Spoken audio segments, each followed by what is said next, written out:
Chapter 115. Luigi Vampa's Bill of Fare.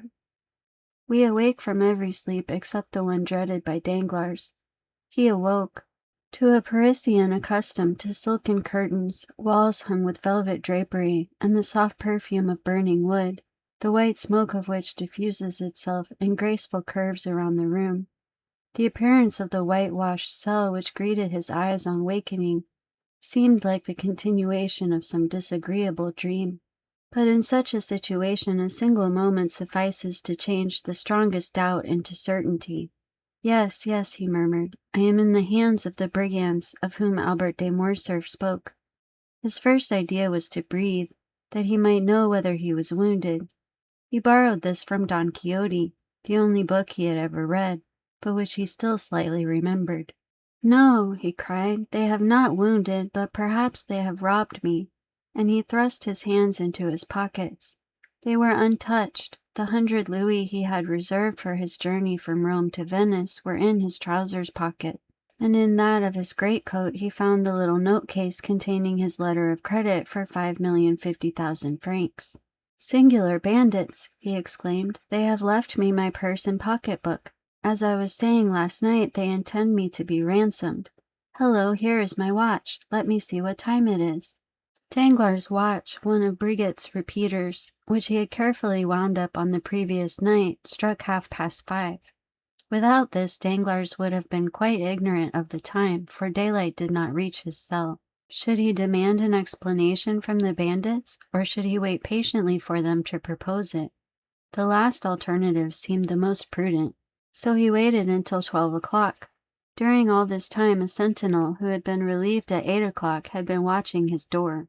Danglars suddenly felt a strong inclination to see the person who kept watch over him. He had noticed that a few rays, not of daylight, but from a lamp, penetrated through the ill-joined planks of the door. He approached just as the brigand was refreshing himself with a mouthful of brandy, which, owing to the leathern bottle containing it, sent forth an odor which was extremely unpleasant to Danglars. Faugh! He exclaimed, retreating to the farther corner of his cell. At 12 this man was replaced by another functionary, and Danglars, wishing to catch sight of his new guardian, approached the door again. He was an athletic, gigantic bandit, with large eyes, thick lips, and a flat nose. His red hair fell in disheveled masses like snakes around his shoulders. "Aha!" cried Danglars, "this fellow is more like an ogre than anything else. However, I am rather too old and tough to be very good eating." We see that Danglars was collected enough to jest, at the same time, as though to disprove the ogreish propensities. The man took some black bread, cheese, and onions from his wallet, which he began devouring voraciously. "May I be hanged?" said Danglars, glancing at the bandit's dinner through the crevices of the door. "May I be hanged if I can understand how people can eat such filth." And he withdrew to seat himself upon his goatskin, which reminded him of the smell of the brandy. But the mysteries of nature are incomprehensible, and there are certain invitations contained in even the coarsest food which appeal very irresistibly to a fasting stomach. Danglars felt his own not to be very well supplied just then, and gradually the man appeared less ugly, the bread less black, and the cheese more fresh, while those dreadful vulgar onions recalled to his mind certain sauces and side dishes, which his cook prepared in a very superior manner whenever he said, "Monsieur Denizou, let me have a nice little fricassee today."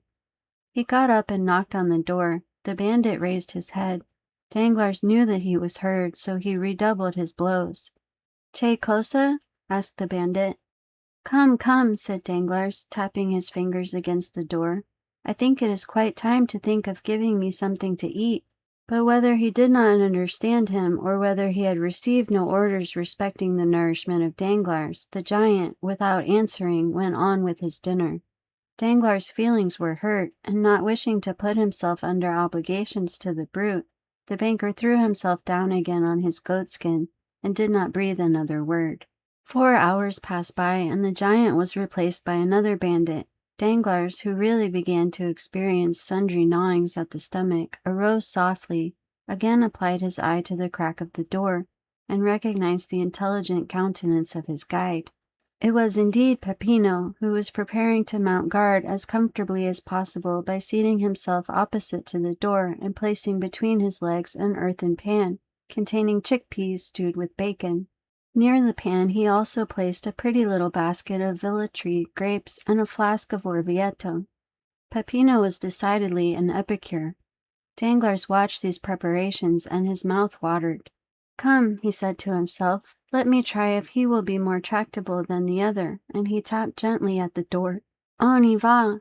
"Coming," exclaimed Peppino, who from frequenting the house of Signor Pastrini understood French perfectly in all its idioms. Danglars immediately recognized him as the man who had called out in such furious manner, "Put in your head!"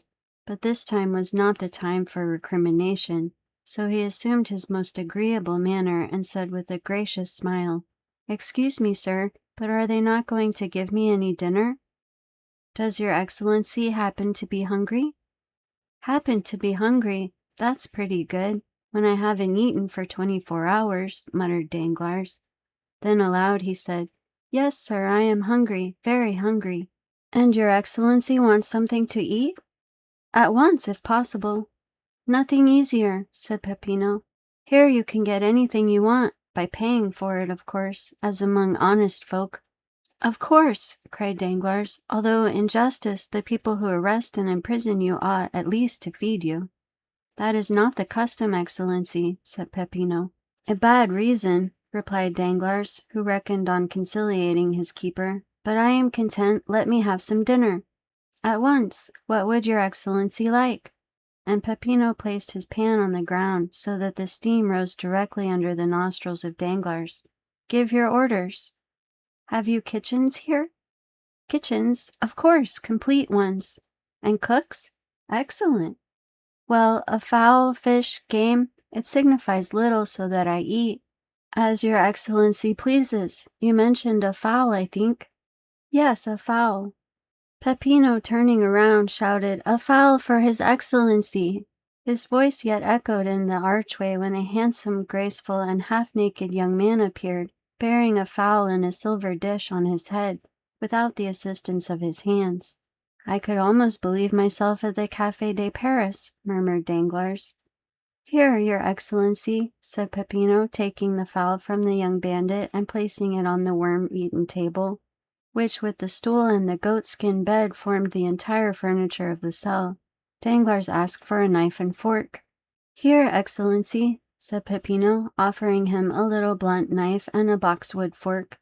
Danglars took the knife in one hand and the fork in the other, and was about to cut up the fowl. "Pardon me, Excellency," said Peppino, placing his hand on the banker's shoulder. "People pay here before they eat. They might not be satisfied, and—" "Aha!" thought Danglars. "This is not so much like Paris, except that I shall probably be skinned. Never mind, I'll fix that all right. I have always heard how cheap poultry is in Italy. I should think a fowl is worth about 12 sous at Rome. There," he said, throwing a louis down. Peppino picked up the louis, and Danglars again prepared to carve the fowl. "Stay a moment, your Excellency," said Peppino, rising. "You still owe me something." "I said they would skin me," thought Danglars, but resolving to resist the extortion, he said, "Come, how much do I owe you for this fowl?" "Your Excellency has given me a louis on account." "A louis on account for a fowl?" "Certainly, and your Excellency now owes me 4,999 louis." Danglars opened his enormous eyes on hearing this gigantic joke. "Very droll," he muttered, "very droll indeed." And he again began to carve the fowl, when Peppino stopped the Baron's right hand with his left and held out his other hand. "Come, now," he said. "Is it not a joke?" said Danglars. "We never joke," replied Peppino, solemn as a Quaker. "What? 100,000 francs for a fowl?" "Ah, Excellency, you cannot imagine how hard it is to rear fowls in these horrible caves."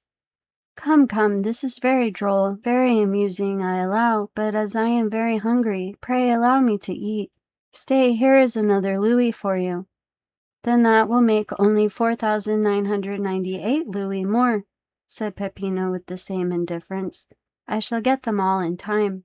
Oh, as for that, said Danglars, angry at this prolongation of the jest, as for that, you won't get them at all. Go to the devil. You do not know with whom you have to deal. Peppino made a sign, and the youth hastily removed the fowl. Danglars threw himself upon his goatskin, and Peppino, reclosing the door, again began eating his peas and bacon. Though Danglars could not see Peppino, the noise of his teeth allowed no doubt as to his occupation. He was certainly eating, and noisily too, like an ill-bred man. "Brute," said Danglars. Peppino pretended not to hear him, and without even turning his head, continued to eat slowly. Danglars' stomach felt so empty that it seemed as if it would be impossible ever to fill it again. Still he had patience for another half-hour, which appeared to him like a century. He again arose and went to the door. "Come, sir, do not keep me starving here any longer, but tell me what they want." "Nay, your Excellency, it is you who should tell us what you want. Give your orders and we will execute them." "Then open the door directly." Peppino obeyed. "Now look here, I want something to eat, do you hear? Are you hungry? Come, you understand me. What would your Excellency like to eat?" "A piece of dry bread, since the fowls are beyond all price in this accursed place." "Bread? Very well. Hola, there's some bread," he called. The youth brought a small loaf. "How much?" asked Danglars. 4,998 louis, said Peppino. "You have paid 2 louis in advance." "What? 100,000 francs for a loaf?" 100,000 francs, repeated Peppino. "But you only ask for 100,000 francs for a fowl." "We have a fixed price for all our provisions. It signifies nothing whether you eat much or little. Whether you have 10 dishes or 1, it is always the same price." "What? Still keeping up this silly jest? My dear fellow, it is perfectly ridiculous, stupid. You had better tell me at once that you intend starving me to death." "Oh dear no, your Excellency, unless you intend to commit suicide. Pay and eat." "And what am I to pay with, brute?" said Danglars, enraged. "Do you suppose I carry 100,000 francs in my pocket?" "Your Excellency has 5,050,000 francs in your pocket. That will be 50 fowls at 100,000 francs apiece, and half a fowl for the 50,000. Danglars shuddered. The bandage fell from his eyes, and he understood the joke, which he did not think quite so stupid as he had done just before. "Come," he said, "if I pay you the 100,000 francs, will you be satisfied, and allow me to eat at my ease?" "Certainly," said Peppino. "But how can I pay them?" "Oh, nothing easier. You have an account open with Messrs. Thompson and French, Via dei Banchi, Rome. Give me a draft for 4,998 louis on these gentlemen, and our banker shall take it." Danglars thought it as well to comply with a good grace, so he took the pen, ink, and paper Peppino offered him, wrote the draft, and signed it. "Here," he said, "here is a draft at sight, and here is your fowl." Danglars sighed while he carved the fowl. It appeared very thin for the price it had cost. As for Peppino, he examined the paper attentively, put it into his pocket, and continued eating his peas.